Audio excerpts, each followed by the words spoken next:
La infección del tracto urinario, ITU, como todos le decimos, es una de las infecciones bacterianas más frecuentes en los niños.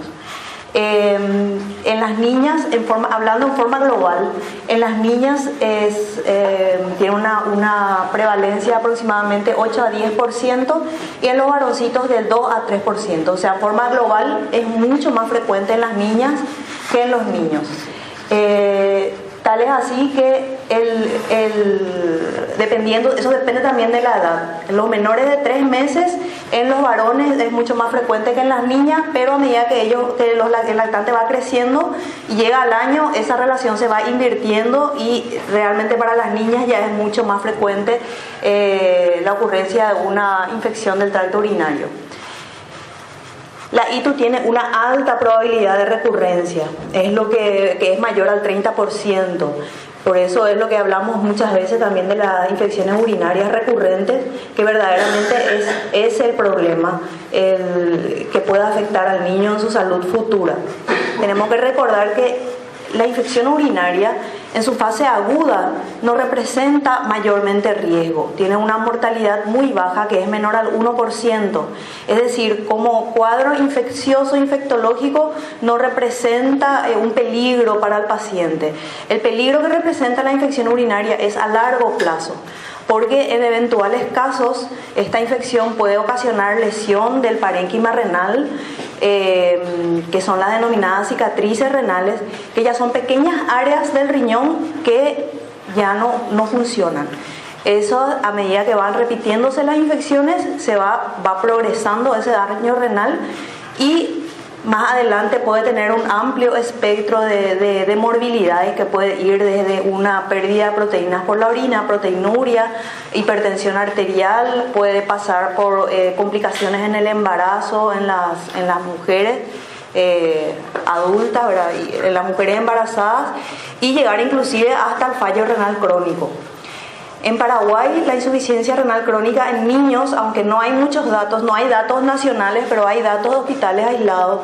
La causa más frecuente de insuficiencia renal crónica en el niño es la nefropatía por reflujo vesicoureteral, que básicamente es la ocasionada por las infecciones urinarias de repetición en cierto tipo de pacientes de riesgo. Eso representa aproximadamente el 60% de la causa de la insuficiencia renal crónica en el niño. Entonces es un tema que debemos manejar bien los pediatras y los médicos que hacen la parte de medicina familiar, porque es muy importante detectar cuáles son esos pacientes que entrarían en el grupo de riesgo para desarrollar esa lesión renal crónica. La afectación renal aguda se produce en el 80% de los pacientes que tienen infección urinaria con fiebre, ¿verdad? Y la cicatriz renal puede llegar a ocurrir en aproximadamente 20% de estos pacientes que tienen afectación renal aguda, que es la pielonefritis aguda.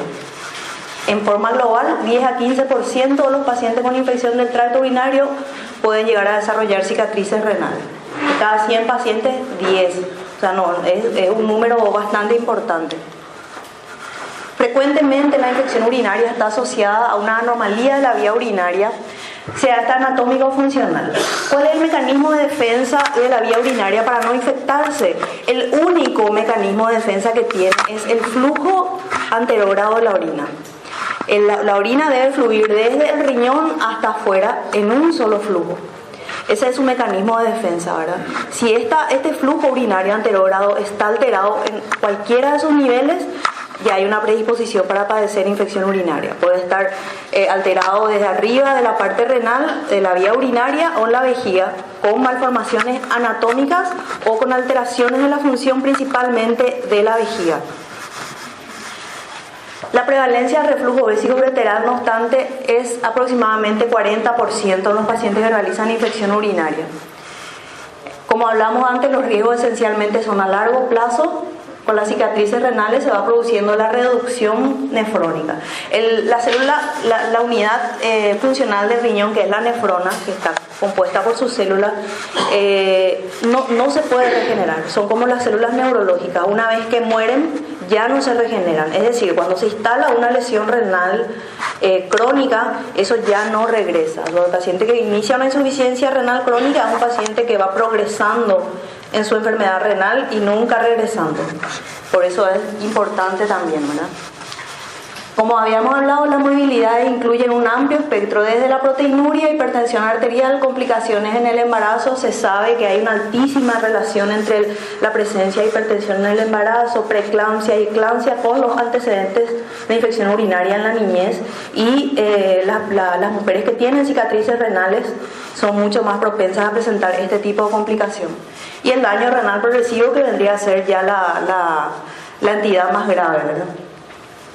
Cabe destacar también que la infección urinaria tiene una presentación muy poco específica en lactantes y en recién nacidos. Tal es así que muchas veces su único síntoma es la fiebre, por eso hay que tener un alto índice de sospecha. Hablando un poco de definiciones, definimos la infección urinaria como el crecimiento de gérmenes en el tracto urinario que puede estar asociado a sintomatologías más o menos específicas de acuerdo a su ubicación. La bacteriuria sintomática es el crecimiento bacteriano sin signos de respuesta inflamatoria aguda en un análisis de sangre y sin síntomas también. La infección sintomática puede ser alta cuando está afectado el parénquima renal, que es la pielonefritis aguda, infección de pelvis y del parénquima, por eso es pielonefritis. Y la infección baja, que es cuando afecta la vejiga, que es la llamada cistitis. La infección recurrente se define como 2 o más episodios de pielonefritis aguda o un episodio de pielonefritis aguda y uno o más de cistitis en un periodo de 1 año. Entonces, a partir de 2 infecciones, de 2 pielonefritis aguda en un lapso de 1 año, ya estamos hablando de hito recurrente. La hito atípica o complicada es cuando se acompaña de sepsis, masa abdominal, tiene que ser, o vesical, cuando hay flujo urinario escaso, disminución de la diuresis, cuando hay aumento de la creatinina sérica, cuando hay una falta de respuesta al tratamiento tras 48-72 horas de antibióticos, y cuando la infección urinaria es ocasionada por un organismo diferente a la Escherichia coli. Eso es algo importante también porque ahora con esto ya empezamos a hablar de la importancia del urocultivo. El simple hecho de saber qué germen ocasionó la infección ya puede darnos una pista de que es un paciente de riesgo para desarrollar cicatriz renal. La Escherichia coli es el más bonito de todos, vamos a decir. La cicatriz renal es un daño del parénquima renal que puede ser focal o generalizado. Frecuentemente está asociado a reflujo y puede llegar a producir con el tiempo la entidad que se llama nefropatía por reflujo, que es la presencia de proteinuria, hipertensión arterial y caída del filtrado glomerular. Esto va produciendo con el tiempo una displasia renal y posteriormente eso pasa a convertirse en una insuficiencia renal crónica. Las cicatrices son demostrables por un estudio que se llama centellografía renal con un marcador de MSA. Y la pielonefritis crónica, que anteriormente así se le llamaba la nefropatía por reflujo, realmente es un término, un diagnóstico anatomopatológico, no es un diagnóstico clínico. Como hablábamos, los problemas a corto plazo, la mortalidad cercana y a largo plazo que ya dijimos. ¿Cuáles son los pacientes de riesgo para desarrollo de cicatrices renales? Aquellos menores de 3 años, aquellos que presentan una uropatía obstructiva, aquellos que presentan reflujo de alto grado o dilatado, también se le dice que son a partir del grado 3, 4 y 5, y aquellos que tienen el tratamiento diferido. Eso significa muchos días de fiebre hasta que se hizo el diagnóstico de infección y recién ahí empezó el antibiótico. Ese es, en forma aislada, un factor de riesgo para desarrollar cicatrices renales. Entonces, siempre tener un alto índice de sospecha ante un lactante febril sin foco. Pensar siempre en infección urinaria. ¿Cuál es lo ideal? Diagnosticar la primera infección urinaria, a qué edad fue, cuáles fueron sus características y poder identificar con esto los pacientes con factores de riesgo. La bacteriuria es la presencia de bacterias en la orina. Eso se correlaciona con la manera de tomar la orina para ver qué cantidad de crecimiento bacteriano es significativo para hacer el diagnóstico. Cuando es la orina al acecho deben ser más de 100.000 unidades formadoras, cuando es una orina tomada por sonda más de 1.000, y cuando es por punción suprapúbica